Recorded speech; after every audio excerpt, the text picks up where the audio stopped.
और चलिए सीधी तस्वीरें हम आपको दिखाते हैं। परीक्षा पर चर्चा का यह 8वां संस्करण अब शुरू हो गया है। ये तस्वीरें भी अब सामने आने लगी है। पीएम मोदी छात्रों से संवाद कर रहे हैं। कितने लोग हैं जिनने पानी पीते समय पानी का टेस्ट महसूस किया है, यानी पानी का भी टेस्ट लेते हैं, बड़ा मजा लेते हैं। ऐसे कितने लोग हैं? Yes sir. ऐसा नहीं करते होंगे, दौड़ते आते होंगे स्कूल में? नहीं सर। नहीं, देखिए सच बताना, यहाँ ऐसा मत करो। सच में सर। हम जैसे चाय चुस्की लेके भरते हैं ना, कभी पानी भी ऐसे पी करके देखना चाहिए, पानी का टेस्ट महसूस करना चाहिए। तो कैसे खाना, क्या खाना, तीसरी बात है कब खाना। सर शाम को अचार नहीं खाना होता, सलाद नहीं खाना होता। सलाद सुबह खाएंगे तो बहुत अच्छा रहेगा। करीब हमारे 7 बजे से पहले ही खाना हो जाना चाहिए। ये जैन कम्युनिटी में भी बहुत फॉलो होता है, क्योंकि हमारा जो पचन होता है वो ज्यादा अच्छे से होता है। हमारे लिए यहाँ देश में किसान कब खाते हैं? दोपहर को सर। जितना मैं किसानों को जानता हूँ, सुबह 8 साढ़े 8 बजे भरपूर खा लेते हैं और फिर खेत में चले जाते हैं, दिन भर काम करते हैं। दिन में कुछ छोटी मोटी वहाँ कुछ है खेत में, वैसी कोई चीज खानी है तो खा लेते हैं, और शाम को करीब 5-6 बजे आकर के सूर्यास्त के पहले खा लेते हैं। अब तो जाते ही कहते होंगे मैं तो अभी खेलने जाना है मुझे, या टीवी शो देखना है, या मेरा मोबाइल चेक करना है, और उसके बाद मम्मी अभी रहने दीजिए, अभी भूख नहीं लगी। नहीं sir. Absent of illness does not mean we are healthy. Wellness के तराजू पर तोलना चाहिए। नींद पूरी आती है कि नहीं आती है, इसका भी पोषण से लेना देना है, या ज्यादा नींद आ जाती है। एग्जाम टाइम में ज्यादा आती है सर, जब प्रिपरेशन का टाइम होता है उस समय ज्यादा नींद आती है, और एग्जाम के बाद में बिल्कुल नहीं आती। तो पोषण में शरीर के वेलनेस के लिए, फिटनेस के लिए नींद का बहुत महत्व है जी। और इन दिनों तो पूरा मेडिकल साइंस इस बात पर केंद्रित हो रहा है कि जो पेशेंट आता है उसकी नींद कैसी है, कितने घंटे सोता है। ये सारे सवालों की बहुत गहराई से अध्ययन कर रहे हैं। लेकिन आप लोगों को लगता होगा ये प्रधानमंत्री तो सोने के लिए कह रहा है। आप में से कितने हैं जो डेली धूप में जाकर के सूर्य स्नान करते हैं? सर जब धूप आती है तब हम लोग स्कूल में या हम लोग असेंबली में खड़ा करना पड़ता है। तो अरुणाचल कुछ कहना था? In Arunachal, that's the land of rising sun. So every morning we take that. हर एक को आदत डालनी चाहिए कि कुछ पल सूर्य की बड़ी सुबह की हो, शाम, जो भी अपनी सुविधा, शरीर का ज्यादा से ज्यादा हिस्सा जिसको डायरेक्ट सूरज लगे, 2 मिनट, 5 मिनट, 7 मिनट, ऐसे नहीं स्कूल जाते समय रात में धूप थी भाई, देख लिया धूप को, ऐसे नहीं, योजना से। आप में से कितने लोग हैं जिन्होंने पेड़ के नीचे खड़े रह करके सूर्योदय के बाद कम से कम 10 बार गहरी सांस लेने का प्रयास किया? पेड़ के नीचे खड़े रह करके एकदम जितनी सीना भर जाए, इतना सांस जितना दम एकदम लगे फट जाएगा। करते हैं रेगुलर? सर गहरी सांस तो नहीं, पर सर बहुत रिलैक्स मिलता है। मेरा कहने का तात्पर्य था, जीवन में कोई भी प्रगति करनी है, पोषण का महत्व है। आप क्या खाते हैं, कब खाते हैं, कैसे खाते हैं और क्यों खाते हैं। मुझे याद है मैं एक परिवार में भोजन के लिए कभी जाया करता था, तो उनका एक बेटा गेहूं चावल इसकी रोटी खाता ही नहीं था। तो किसी कहीं उसको टीचर ने कहा होगा या सुना होगा कि बाजरे की रोटी खाएंगे, गेहूं खाएंगे तो तुम्हारा चमड़ी का रंग है वो काला हो जाएगा। तो वो चावल ही खाता था। ऐसा तो नहीं गूगल गुरु को पूछ करके तय करते हो चलो आज क्या खाना है, ऐसा नहीं करते हो ना? हाँ।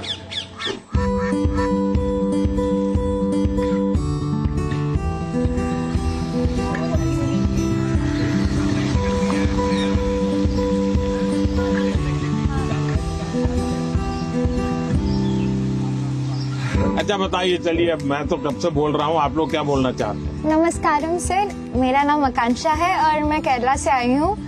मेरा ये सवाल था कि इतनी बढ़िया हिंदी कैसे बोल? क्योंकि मेरे को हिंदी बहुत अच्छी लगती है। कारण मिला जिसके कारण आपको हिंदी सीखना का अवसर आ गया? मैं पोएम लिखती हूँ। अरे वाह, पहले एक पोएम सुनानी पड़ेगी। मेरे को याद होगा तो मैं हाँ बोलूंगी। ठीक है, जितना याद रहे, मुझे बिल्कुल याद नहीं रहता है। इतना शोर है इन बाजारों में, इतना शोर है इन गलियों में, क्यों तो अपनी कलम लेकर बैठा है फिर एक गजल लिखने। फिर उस किताब के पन्नों पर तो लिखना क्या चाहता है, ऐसा क्या है तेरे मन में। सवालों भरे तेरे मन में एक शाही शायद जवाब लिख रही है। फिर क्यों तू आसमान देखता है, ऐसा क्या है इन सितारों में, ऐसा क्या है तेरे मन में। वाह वाह वाह। वेरी फ्रेंडली थे एंड इट फेल्ट लाइक कि जैसे हम अपने बड़ों से बात करते हैं। तो आपको क्या टेंशन क्या है? टेंशन ये है कि जैसे परीक्षा में अच्छे अंक नहीं है, ऐसे कहते हैं कि हमें जो है एग्जाम में अच्छा स्कोर करना पड़ता है, और अगर हम अच्छा स्कोर नहीं करेंगे तो हमारा फ्यूचर अच्छा नहीं होगा। क्या जवाब हो सकता है इसका? जिंदगी में मार्क्स मैटर नहीं करते, अच्छा, मार्क्स मैटर नहीं करते। Knowledge matter. ऐसे ही सब टीचर परीक्षा की कौन जरूरत है? Sir, I think that one should remember that exams are just a part of our journey and not our destination. Sir हमें नहीं, लेकिन घर में तो कोई समझता नहीं, आप लोग तो समझते हैं। तो क्या करेंगे? सर बस अपनी मेहनत करते जाएं, बाकी प्रभु पे छोड़ दें। देखिए, आपकी बात सही है आकांक्षा। ये हमारे समाज जीवन में दुर्भाग्य से ऐसा घुस गया है कि अगर हमने स्कूल में इतना नंबर नहीं लाया, 10th में इतना नहीं आया, 12th में इतना नहीं आया, तो जैसे जिंदगी तबाह हो जाएगी। Yes sir. और इसलिए पूरे घर में तनाव तनाव तनाव हो जाए। तो रात माँ बाप को तो समझा नहीं सकते। अब तो एग्जाम के 2 महीने बचे होंगे, अब उनको कहो माँ अभी भाषण मत दो, ऐसा तो नहीं कर सकते। आपने अपने आप को तैयार करना है। इसका मतलब आप पर प्रेशर है। सब लोग कहते हैं ये करो वो करो ये करो, ऐसा होता है? Yes sir. आप में से कितने लोग हैं जो कभी क्रिकेट मैच होता है तो टीवी पे क्रिकेट देखते हैं? कितने लोग हैं? सर सब हैं? आपने देखा होगा जब खेलते हैं तो स्टेडियम में से आवाज आती है। Yes sir. क्या आवाज आती है? सर सारे क्राउड सिक्स, सर।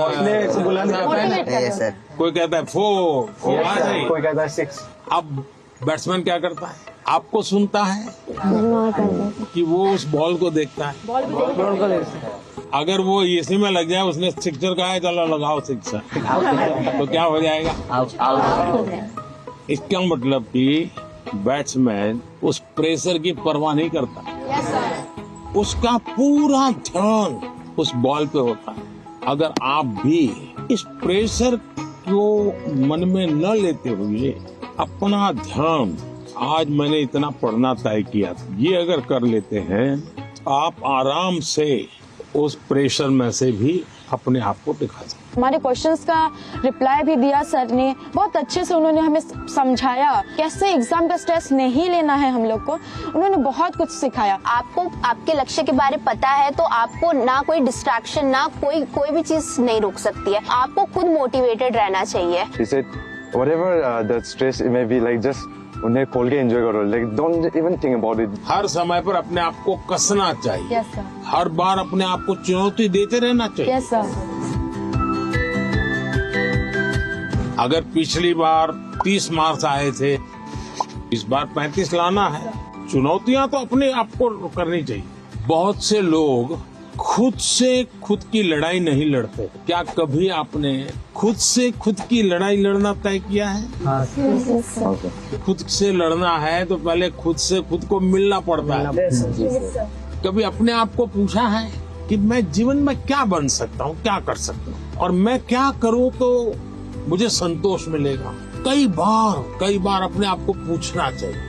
ऐसा नहीं कि आज सुबह एक अखबार में पढ़ लिया तो मन करता है यार ये अच्छा है, दूसरे दिन टीवी पे कुछ देख लिया तो मन करता है ये अच्छा है। ऐसा नहीं, धीरे धीरे अपने मन को कहीं पर स्थिर करना चाहिए। ज्यादातर क्या होता है, लोग इधर उधर मन भटकता रहता है, डिस्ट्रैक्शंस हो जाते हैं। तब जाकर के आप चुनौती किस चीज की करना है वो तय कर सकते हैं। तो करेंगे कोशिश। पीएम सर, मेरा आपसे प्रश्न है, आप इतने बड़े ग्लोबल लीडर हैं, आप तमाम प्रकार के पदों पर रहे हैं सर, तो सर आप हमसे कोई 2-3 बातें शेयर कीजिए ऐसी सर, जो लीडरशिप से आपसे संबंधित हो, जो हम बच्चों को आगे बढ़ने में महत्वपूर्ण हो सर।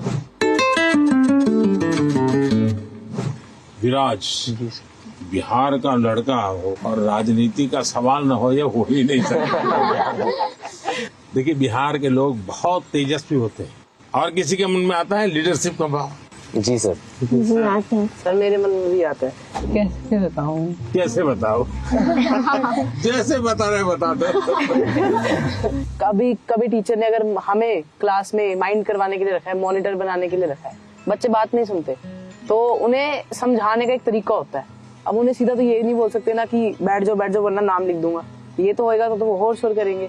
तो वो उनको कोई अलग तरीका है ताकि उन्हें समझा सके कि भाई ऐसे ऐसे है, चुपचाप बैठ जा।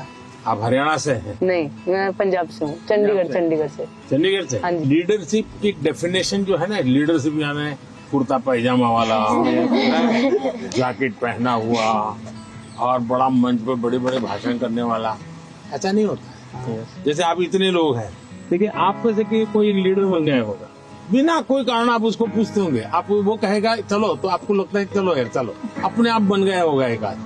आपको काम उनको सुधारने के लिए नहीं कहा है, आपको खुद को अपने आप को एक एग्जाम्पल बनाना है। अगर समय पे आना है, लेकिन मॉनिटर ये कहेगा कि मैं मॉनिटर हूँ, आप लोग आ जाइए फिर मैं आऊंगा, तो आपकी बात कोई सुनेगा नहीं। अगर होमवर्क करना है, अगर मॉनिटर ने होमवर्क कर दिया है तो बाकियों को लगेगा, आप किसी को ये कहोगे अरे तेरा होमवर्क नहीं हुआ, अच्छा चल मैं तेरी मदद करता, आइए टीचर क्यों हमको डांटे, चल मैं तेरी मदद करता। आप जब उसको सहयोग करते हैं ना, उसकी कठिनाइयां समझते हैं। कभी एक पूछ लिया, अरे भाई आप बीमार लग रहे हैं, बुखार है क्या, रात को सोए नहीं थे क्या, तो उसको लगता है यार मॉनिटर तो मेरी केयर करता है, मुझे पूछता है, मुझे डांटता नहीं है। रिस्पेक्ट डिमांड नहीं कर सकता, यू हैव टू कमांड। लेकिन वो कैसे होगा? आपको खुद बदलना पड़ेगा, खुद को बदलना होगा। आपके बिहेवियर से सबको पता चलेगा। आपके अपने व्यवहार से बदलते। लीडरशिप थोपी नहीं जाती। आपके अगल बगल के लोग आपके स्वीकार कर रहे हैं, आप उनको ज्ञान झाड़ दोगे तो कोई स्वीकार नहीं करेगा। आपके व्यवहार को वो स्वीकार कर। आप स्वच्छता के लिए भाषण झाड़ दिया और खुद गंदा कर रहे हो, तो फिर वो आप लीडर नहीं बन सकते। लीडर बनने के लिए टीम वर्क सीखना बहुत जरूरी है। धैर्य बहुत आवश्यक होता है। कभी क्या होता है, एक आध को काम दिया और उसने किया नहीं, तो फिर हम उस पर टूट पड़ते हैं। हम उसको कहते हैं क्यों नहीं किया, तो लीडर नहीं बन सकते। अगर किसी को काम दिया तो उसकी क्या कठिनाई थी, और एक सिद्धांत अगर हो, जहाँ कम वहाँ हम। अपने साथियों को जहाँ कुछ कमी महसूस हो तो मैं पहुँच जाऊँ, उसको तकलीफ हो रही मैं पहुँच जाऊँ, उसका विश्वास बढ़ेगा और बाद में वो फील करेगा ये तो मैंने किया, मैंने खुद ने किया। ये ठीक है, 80% आपने मदद की थी, लेकिन उसको लगेगा मैंने किया, वो उसका विश्वास बढ़ाएगा। और ये विश्वास जो है वो आपकी लीडरशिप को मान्यता देता है। आपने बचपन में सुना होगा, एक बच्चा मेले में गया या पिताजी ने कहा बच्चे को कि मेरा हाथ पकड़ लेना, तो बच्चे ने कहा नहीं आप मेरा हाथ पकड़। तो किसी को भी लगेगा ये बेटा कैसा है, पिता को कहता है मेरा हाथ पकड़ के चलो। तो बच्चे ने पूछा कि पिताजी आप मेरा हाथ पकड़ोगे और मैं आपको हाथ पकड़ूंगा, बहुत बड़ा फर्क है। बच्चा कह रहा है क्या? बोले मैं आपका हाथ पकड़ूंगा तो कभी भी छूट सकता है, लेकिन मुझे भरोसा है कि आप मेरा हाथ पकड़ेंगे कभी नहीं छूटेगा। ये जो विश्वास है ना, ये लीडरशिप की बहुत बड़ी ताकत है। और कोई? मैं त्रिपुरा राज्य से पीएमसी आर्य कॉलोनी हायर सेकेंडरी स्कूल से 12वीं कक्षा की छात्र प्रीतम दास। कहाँ पर? Belonia, south Tripura district. तो यहाँ कैसे पहुँचे? एक जुनून था, आपसे मिलना था, कुछ जानना था, कुछ सीखना था, इसलिए। से कैसे सिलेक्शन कैसे हुआ आपका? रिश्वत देनी पड़ी? कैसे हुआ? त्रिपुरा में रिश्वत नहीं चलता। अपनी स्टेट को रिप्रेजेंट करने के लिए और आपसे अपनी दिल की बात बोलने के लिए मैं यहाँ चला। मैं मन की बात करता हूँ, आप दिल की बात करते हैं। सर मेरा आपसे ये प्रश्न है, जैसे हमारे बोर्ड के एग्जाम 10th हो या 12th के बाद, या फिर वो समय में जो हमारा जो हॉबीज होते हैं या पकड़ सकते हैं एक्स्ट्रा करिकुलर एक्टिविटीज, जैसे कि मुझे डांस करना पसंद है, राइटिंग करना, पेंटिंग करना, वो सब हमारे फैमिली मेंबर्स रेस्ट्रिक्शन लगा देते हैं क्योंकि वो नहीं चलेगा। या तो फिर बोर्ड के बाद भी ये नहीं कर सकते हो तुम, सिर्फ पढ़ाई पे फोकस करना है, करियर पे फोकस करना है। उन लोगों का सोचना है शायद ये कि यहाँ पे फ्यूचर नहीं है, सिर्फ पढ़ोगे तो बढ़ोगे। तो आप डांस जानते हैं? हाँ सर, मैं छोटे से मुझे सिखाया नहीं गया क्योंकि बहुत गांव है ना, तो लड़के लोग नाचते हैं तो वहाँ पे कुछ अलग मतलब बोल देते हैं। कैसे करते दिखाइए? ऐसे वाला, ऐसे वाला। और बंगाली लोग का धुनोची नाच है, ऐसे, फिर ऐसे होता है। अच्छा, आप ये डांस करते हैं तब क्या होता है? अंदर से खुशी होती है, सेटिस्फेक्शन मिलता है। थकान लगती है कि थकान नहीं, थकान उतर जाता है। इसका मतलब आप मम्मी पापा को समझाइए कि आप बताइए, दिन भर आप तनाव में रहेंगे तो क्या आपका दिन अच्छा जाएगा? क्या आपको भी नहीं लगता है कि थोड़ा रिलैक्स होना चाहिए?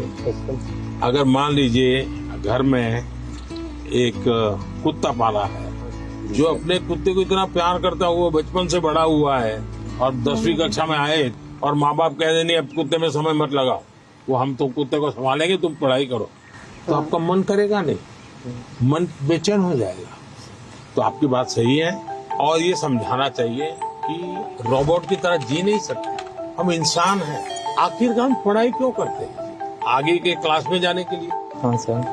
हम हर स्तर पर अपने सर्वांगीण विकास के लिए पढ़ाई करते। जब आप शिशु मंदिर में थे उस समय आपको बताया गया, आपको उस समय लगा होगा कि ये क्या मेहनत करवा रहे हैं, क्या पढ़ाते हैं, मुझे माली तो बनना नहीं है, मुझे फूल की क्यों बात बताते हैं। और इसलिए मैं हमेशा परीक्षा पे चर्चा करने वालों से उनको भी, उनके परिवार को भी कहता हूँ, उनके टीचर्स को भी कहता हूँ कि बच्चों को आप दीवारों में बंद करके एक प्रकार से किताबों में का ही जेल खाना बना दें तो बच्चे कभी भी ग्रो नहीं कर सकते। उनको खुला आसमान चाहिए, उनकी पसंद की कुछ चीजें चाहिए।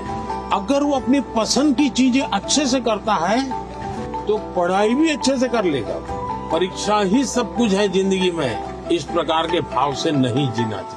अगर आप इतना मन में बना लेंगे तो मुझे पक्का विश्वास है कि आपके परिवार को भी आप कन्विंस कर सकते हैं, अपने टीचर्स को भी कन्विंस कर सकते हैं। वैभव, आपका क्या अनुभव है? सर आप सही कह रहे हैं, इंटरेस्ट खत्म हो जाता है लोगों का। हाँ। हमारे अंदर हाँ। अगर किताबी कीड़ाई बन के रहेंगे तो फिर जीवन को जी नहीं पाएंगे ऐसे तो। हाँ। तो किताबों से बाहर आना चाहिए। किताबें भी पढ़नी चाहिए क्योंकि इनमें भी बहुत ज्ञान है, मगर अपने लिए भी टाइम निकालना चाहिए। मैं किताब न पढ़ने के लिए कह ही नहीं रहा हूँ, बहुत पढ़ना चाहिए। ज्ञान को जितना प्राप्त कर सकते करना चाहिए, लेकिन एग्जाम सब कुछ नहीं है। ज्ञान और एग्जाम तो अलग चीज है। Yes sir. तो अलग चीज है, रिवर्स कर देना चाहिए। जी सर। चैलेंज करना चाहिए। ये समझता क्या है, ये ज्योग्राफी को दिमाग में क्या भरा है, ये ज्योग्राफी मेरे शरण क्यों नहीं आ रही है, मैं ज्योग्राफी को पराजित करके रहूं। ऐसा मन में एक दृढ़ संकल्प लेना चाहिए। मैथमेटिक, अरे तू समझता क्या है, आजा मेरे साथ मुकाबला कर ले, अब लड़ाई शुरू करे। मन में एक भाव विजेता होना है। मुझे शरणागति नहीं स्वीकारनी, मुझे झुकना नहीं है। 24 घंटे सबके पास ही होते हैं, लेकिन कोई 24 घंटे बहुत प्रोडक्टिव होते हैं, कुछ गप्पों में लगा देते हैं, जैसा कि सर ने कहा था। तो हमें टाइम मैनेजमेंट रखना पड़ेगा जिससे कि क्या हो, हम जैसे अपने काम समय पे कर सकें और प्रोडक्टिव रहें पूरे 24 hours. Sir, at first, as you gave a very great answer, so for that we would do a clapping, but with a twist, which is called as the flower clapping. ये क्यों होता है मालूम है? Sir, this is for disabled people who can't hear. वो तुरंत ऐसा करके दिखाते हैं। सर, हमारे मन में तरह तरह के आइडियाज, पॉसिबिलिटीज और एवं क्वेश्चंस आते रहते हैं। सर, ये डिस्ट्रैक्शन तो पैदा करते हैं एग्जाम के टाइम पे। तो सर, ऐसे में हम अपने मन को कैसे शांत रखें? वैभव, मैं नहीं मानता हूँ आप डिस्टर्ब रहते होंगे। सर, थोड़ा बहुत तो बताइए सर, क्योंकि आप डिस्टर्ब होंगे ऐसा मुझे नहीं लगता। सर, डिस्ट्रैक्शंस थोड़ी बहुत है। क्योंकि मैं आपका कॉन्फिडेंस लेवल देख रहा हूँ, मैं जब से सुबह से देख रहा हूँ आपको, आपका कॉन्फिडेंस लेवल अद्भुत है।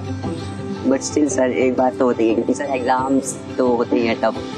तो इसका मतलब ये हुआ कि आप खुद को नहीं जानते, और आपको भी लगता है यार सब दोस्तों के बीच में अच्छा है, यही कहूँ हाँ यार थोड़ा टफ है। सब बच्चे 10वीं कक्षा के बच्चे एक दूसरे को बात करेंगे, यार कल पढ़ नहीं पाया, मैं नींद आ गई। जी सर। यार कल मूड ठीक नहीं था। सब ऐसी ही बातें करते हैं टेलीफोन पे दोस्तों से भी। फिर फोकस कैसे होगा भाई? सबसे अमूल्य चीज राइट नाउ, अभी का टाइम पे प्रेजेंट। अगर वो गया तो यूं ही पास चला हो गया, वो रहता नहीं अपने आप में। अगर उसको जी लिया तो जिंदगी का हिस्सा बन जाता है। लेकिन जी कब सकते हैं? देखिए बहुत बढ़िया हवा चल रही है, लेकिन आपका ध्यान है कि हवा कितना बढ़िया पवन है। अगर थोड़ा ध्यान गया तो अब मैंने कहा तो आपको लगा होगा यार जी सर, हवा तो पहले भी चलती थी, ध्यान नहीं था। हम कहीं और हमारा ध्यान। जी सर। सर मेरा आपसे यह प्रश्न है कि आजकल के युवाओं स्टूडेंट्स लाइक अस सर, पढ़ते पढ़ते हम लोग डिप्रेशन और एंजाइटी में चले जाते हैं सर, तो हम इससे कैसे निकल सकते हैं सर? ये मुसीबत शुरू कहाँ से होती है? धीरे धीरे आपने देखा होगा घर में कोई बात करता था अच्छा नहीं लगता। पहले अपने छोटे भाई से बहुत गप्पे मारते थे। जी सर। लगता है ये सर खा रहा है, जाओ तुम जाओ। पहले दौड़ करके स्कूल से आते थे, स्कूल में जो हुआ सब मम्मा को बता देते थे। और मम्मा को नहीं बताते, मन क्या चल आ गए, किताब थोड़ी देर लिया छोड़ दिया। ये बिहेवियर आपको देखा होगा धीरे धीरे अपने आप को कट करता जाता है, सिकुड़ता जाता है और धीरे धीरे फिर वो डिप्रेशन में चला जाता है।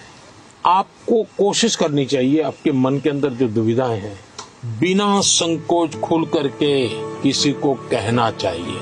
अगर नहीं कहेंगे, मन में भर करके रखोगे तो धीरे धीरे बड़ा विस्फोट हो जाएगा। पहले हमारे समाज व्यवस्था में बहुत अच्छा फायदा था। हमारा परिवार ही अपने आप में एक यूनिवर्सिटी होता था। कभी कुछ बात दादा से खुल करके कर लेते थे, कभी दादी से कर लेते थे, कभी नाना से, कभी नानी से, कभी बड़े भाई से, कभी भाभी से। यानी कुछ न कुछ आपको मिल जाता था। जैसे कुकर का विसल बजती है ना, कुकर फटता नहीं है, वैसा ये कहीं न कहीं आपका ये प्रेशर है वो कम हो जाता है। और चलते चलते दादा कहते हैं नहीं बेटा ऐसा नहीं करते, तो हमको ठीक लगता है यार नहीं करेंगे। कभी दादा कहते थे, चाचा कहते थे अरे भाई गिर जाओगे, कमा लो, अच्छा लगता है। मनुष्य का स्वभाव है कोई केयर करे। मैं भी आकर के यहाँ भाषण झाड़ देता तो आपको लगता है ये प्रधानमंत्री अपने आप को क्या मानता है? लेकिन मैं आपका गीत सुनने का मन करता है, मेरा आपकी बातें, आपका गांव का जानने का मन करता है। इसका मतलब आपको भी लगता है यार अब ये तो अपने जैसे ही है, चलो हम भी बात कर लेते हैं। आपको कोई प्रेशर नहीं होगा। डिप्रेशन में एक कारण सबसे बड़ा ही है। दूसरा, पहले टीचर, मुझे याद है मैं जब पढ़ता था ऐसा लगता था कि मुझे मेरे टीचर जो भी थे ऐसा वो मेरे लिए मेहनत करते थे। मेरे हैंडराइटिंग अच्छे नहीं है, लेकिन मुझे याद है मेरे टीचर मेरे हैंडराइटिंग ठीक हो इसके लिए वो बेचारे इतनी मेहनत करते थे। शायद उनके हैंडराइटिंग उनके थे उनसे भी अच्छे हो गए, उनके लिए मेरे नहीं हुए।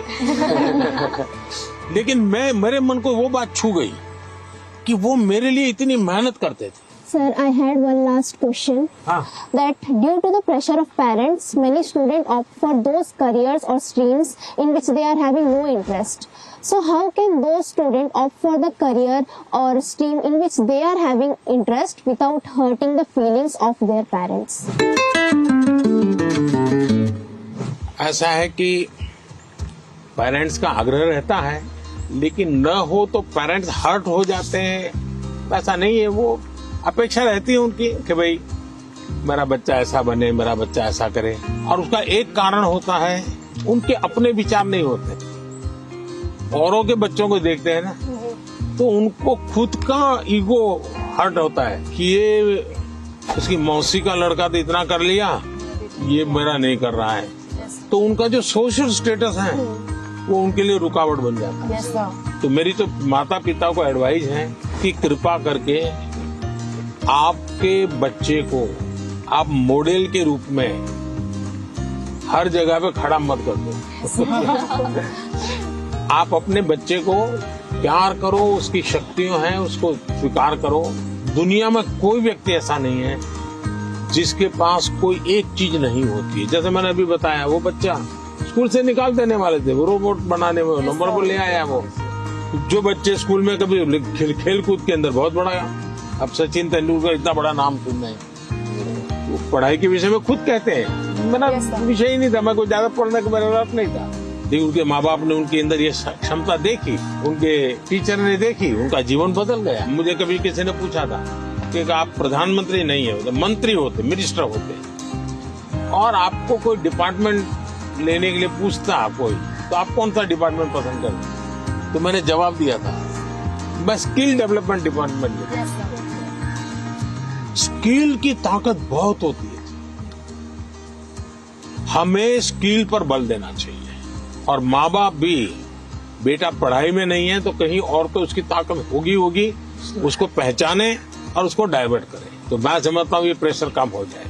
पीएम मोदी ने पेरेंट्स को भी एक मैसेज दिया था कि बच्चों पर प्रेशराइज नहीं करना चाहिए, बच्चों को पेरेंट्स से सीखना चाहिए और पेरेंट्स को बच्चों को अंडरस्टैंड करना चाहिए, म्यूचुअल अंडरस्टैंडिंग होना चाहिए। वहाँ चलना है।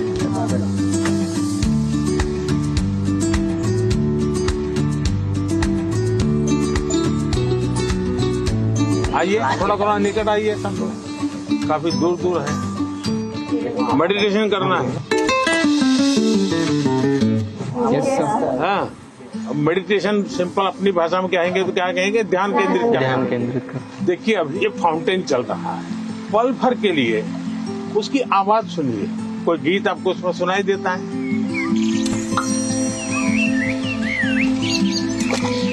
मुझे इस सब में से सबसे अच्छी बात तब लगी जब पीएम सर ने सबको मेडिटेशन कराने के लिए बोला, स्पेशली जब उन्होंने कहा कि जो फाउंटेन था उसको ऑब्जर्व करो और आपके दिमाग में क्या चल रहा है उसको भी ऑब्जर्व करो। क्या पक्षियों की आवाज सुनी थी?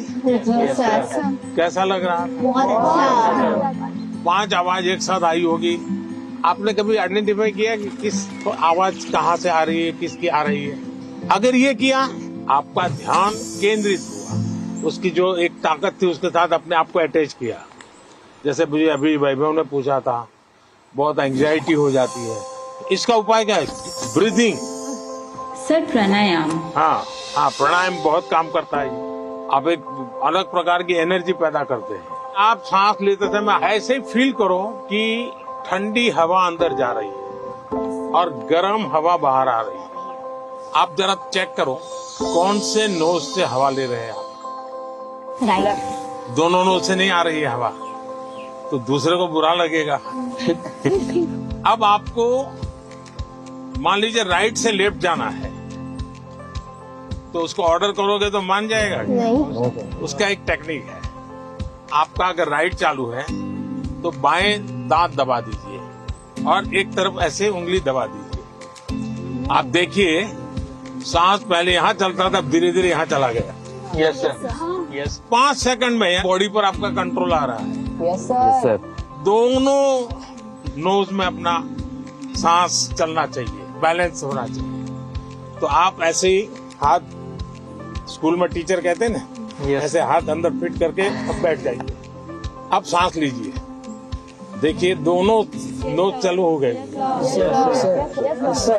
Yes sir. मैं कह रहा हूँ, ये कह रहे हैं कि सचमुच में हो रहा है। सच में हो रहा है। सर जब यहाँ आए तो हमें मेडिटेशन के बारे में बताया, तो हमें बहुत अच्छा लगा और हमारी जो भी घबराहट वगैरह थी सब दूर हो गई। He taught us how to meditate, जिसके वजह से हम हमारे दिमाग को स्ट्रेस फ्री करते हैं हम। He also told us how we can control our breathing. We must also not take that much of stress. He said, whatever the stress it may be, just उन्हें खोल के एंजॉय करो, don't even think about it. अच्छा ऐसा करो, पास में आ जाइए सब। चलिए, अपना गुरुकुल है आज। सर हमने मॉर्निंग में लाफ्टर थेरेपी भी करी। अच्छा, वाह। कौन सबसे ज्यादा हंसा रहा था? क्या सिखाया था? कोई जरा करके दिखाओ मुझे।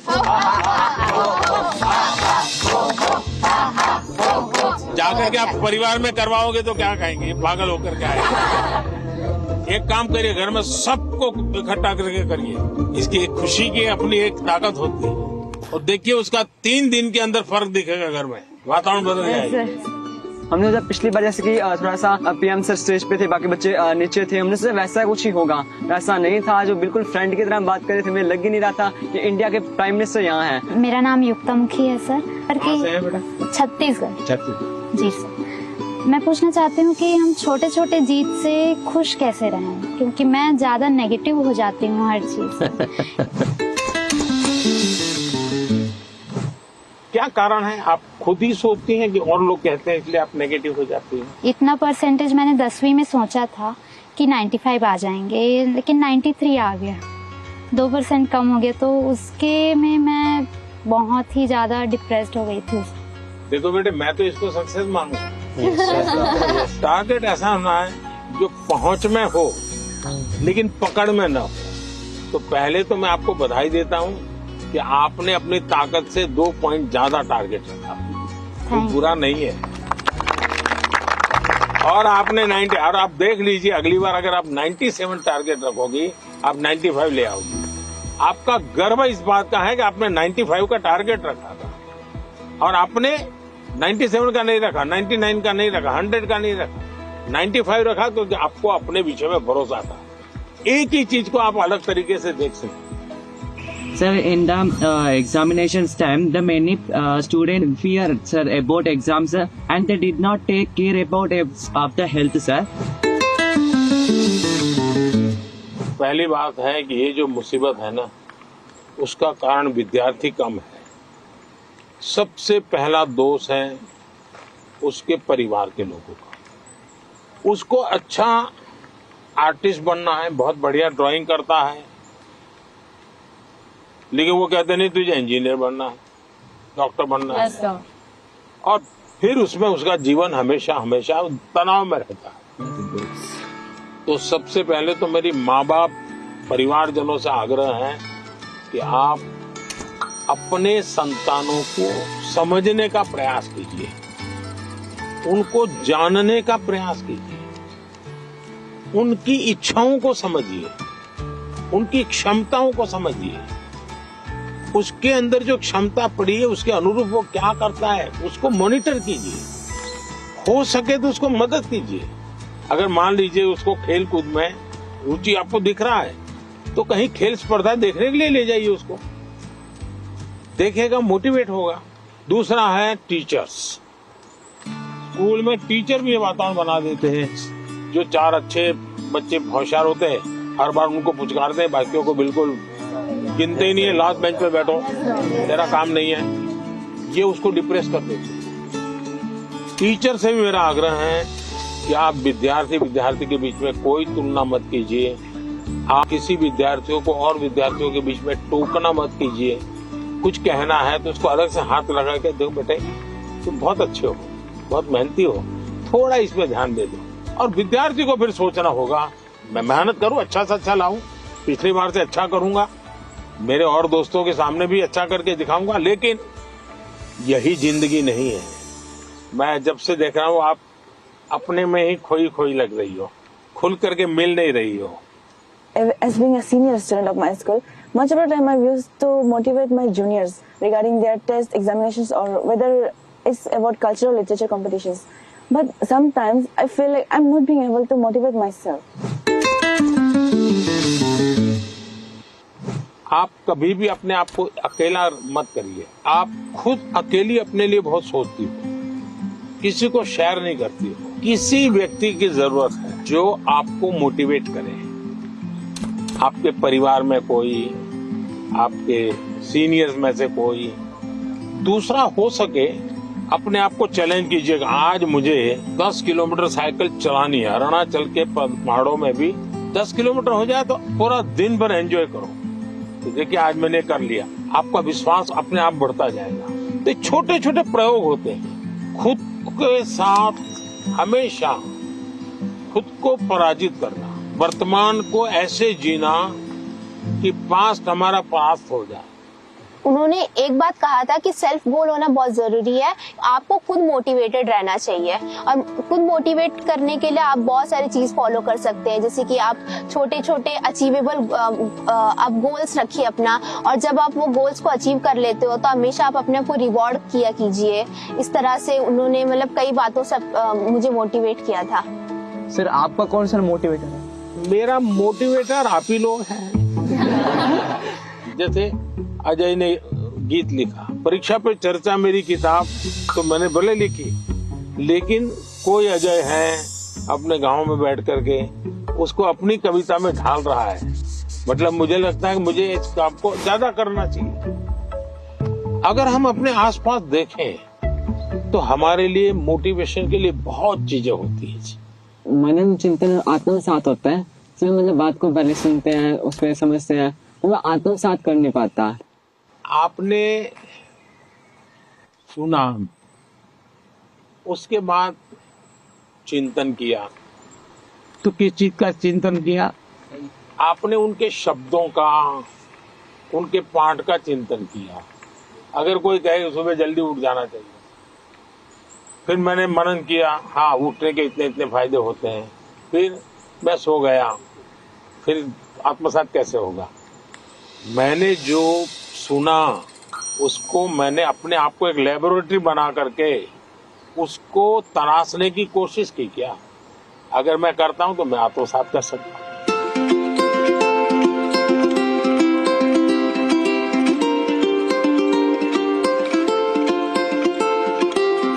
ज्यादातर लोग खुद से स्पर्धा नहीं करते, औरों से करते, अपने से जो दुर्बल है उसी से स्पर्धा करते हैं और फिर कूदते रहते हैं। देखिए उसको तो 30 आया, वो तो बहुत मेहनत करता है, मेरा 35 आया। और जो खुद से स्पर्धा करता है उसका विश्वास कभी टूटता नहीं।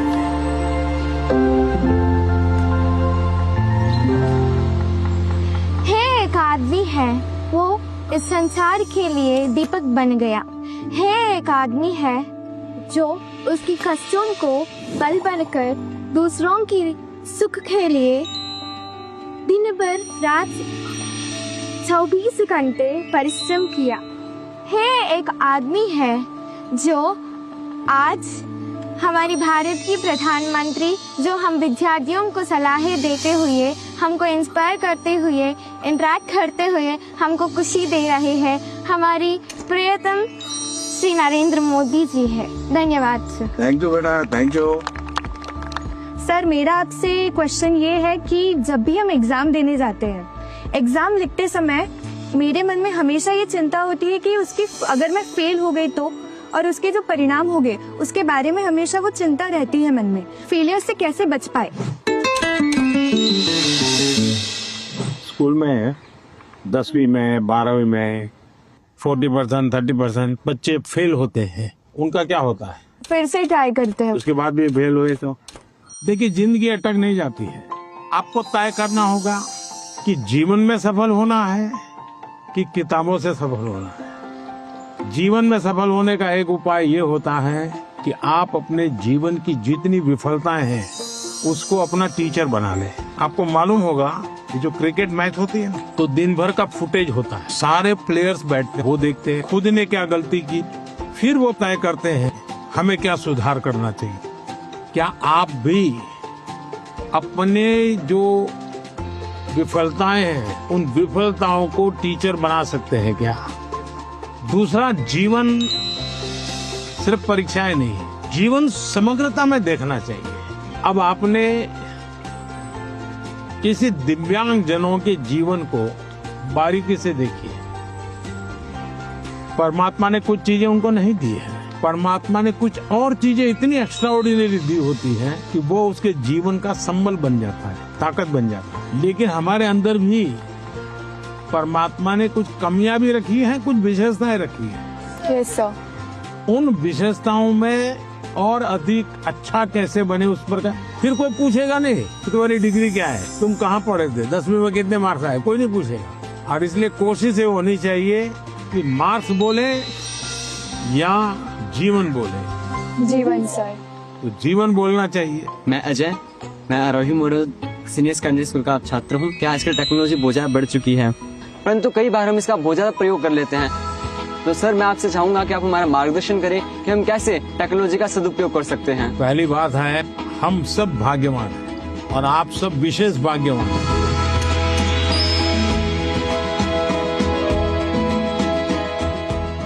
आप उस युग में बड़े हो रहे हैं जिस युग में इतनी बड़ी मात्रा में टेक्नोलॉजी का फैलाव है, प्रभाव है और उपयोग है।